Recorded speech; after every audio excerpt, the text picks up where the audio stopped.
കഴിഞ്ഞ ദിവസമായിരുന്നു magic frame തിയേറ്ററിന്റെ ഉദ്ഘാടനം.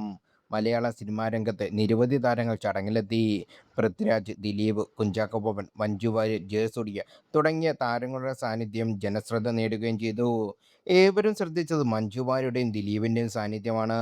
ഏറെക്കാലത്തിനു ശേഷമാണ് ഇരുവരും ഒരു ഇവന്റിൽ കാണുന്നത്. ഒരേ നിരയിലുള്ള സീറ്റിലാണ് ഇരുന്നുവെങ്കിലും അടുത്തടുത്ത് അല്ല ഇരുന്നത്. പൃഥ്വിരാജും ജയസൂര്യയുമെല്ലാം വീഡിയോയിൽ കാണാനാകും.